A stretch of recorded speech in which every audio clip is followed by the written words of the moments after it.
Hygerta nuk foli menjëherë. Qëndroi aty në mes të dhomës me shpatullat e varura dhe duart që i dridheshin lehtë, sikur i ftohtit i kishte hyrë brenda kockave, edhe pse dhoma ishte e ngrohtë. Syt i kishte të ngulur në cepin bosh të krevatit, aty ku zakonisht rrinte Arushi. Ai Arushi i vogël, me qime të zbehura nga koha, me një sy pak të qerë dhe një fjongo roz rreth qafës. Nuk ishte thjesht një lodër. Ishte kujtim. Ishte copë zemre. Kur e kuptoi që nuk ishte më aty, diçka brenda saj u kopudh. Një zhurmë e padukshme, si kërcitja e një dege të thatë në mpeshën e dhimbjes. Fryma i u pre për një çast dhe buzët ju hapën, por nuk doli zë. Vetëm një dridhje e lehtë, pastaj syt ju mbushën me lodh. Lotët erdhen ngadalë, si shijimet që bie pa u ndjer, por që lag gjithçka.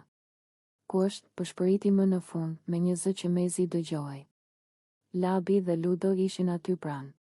Qeshnin pak më herët. Për ta ishte një shaka, një lojë pa menduar.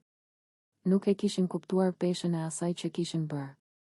Kur pan Hygertën, qeshja ju shua, por ishte vonë. Shumë vonë. Një lot u shkëput nga cepi i syrit të saj dhe rëshiti ngadalë poshtë faqes. Pastaj një tjetër. E pastaj edhe një tjetër. Lotët nuk ndaleshin më. Faqet ju njomën, qerpikët ju ngjitën dhe frymëmarrja ju bëhet çrregullt, si e një fëmije që përpiqet të mos qaj, por nuk ia del. E dini çfarë ishte ai Arush për të, tha Hygerta, duke ngritur syt nga ata. Zëri i dridhej.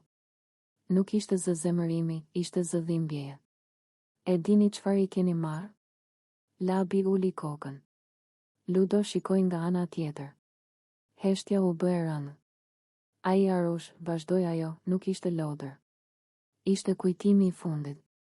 Ishte diçka që e mbante afër kur i mungonte bota, kur i mungonin njerëzit që nuk kthehen më. Zëri ju kopudh. U ndal për një çast, sikur po mblidhte copat e vetes. Lotët tani i rridhnin lirshëm, pa u fshehur. I binin mbi duar, mbi dy sheme, mbi gjithë atë dhimbje që se mbante më dot brenda. Fytyra ju skuq, hunda ju drodh, dhe një ngashërim i mbytur i doli nga kraharori. Ajo flej me të, tha me zë të ulët. E përqafon kur ka frikë. I flet kur nuk ka kujt t'i flas. Dhe ju e morët, sikur të ishte asgjë. Hygerta u ul ngadalë në buzë të krevatit. Shpatullat i dridheshin nga të qarat. Një dorë e çoi te fytyra, por lotët vazhdonin t'i rrëshisnin mes gishtave. Çdo lot ishte një fjalë e pathënë, një kujtim i plagosur, një dhimbje që nuk gjente shërim. Labi bëri një hap përpara. Nuk e dinim, tha me zë të ulët. Po edhe po ta dinit, iu përgjigj Hygerta mes lotësh, duhej ta ndjenin. Ajo ngriti syt sërish. Ishin të skuqur, të fryrë, por plot ndjenjë. Ka gjëra që nuk merren. Ka kujtime që nuk preken. Ka dhimbje që nuk ngacmohen. Heshtja ra përsëri. Vetëm frymëmarrja e saj e rënduar dëgjohej. Lotët vazhdonin t'i binin në përfaqe, të ngrohtë, të vërtetë, të pandalshëm. Në atë moment, Hygerta nuk po qante vetëm për Arushin. Po qante për padrejtësinë, për mungesën e ndjeshmërisë, për gjithë herët kur dhimbja e dikujt është marrë si lojë.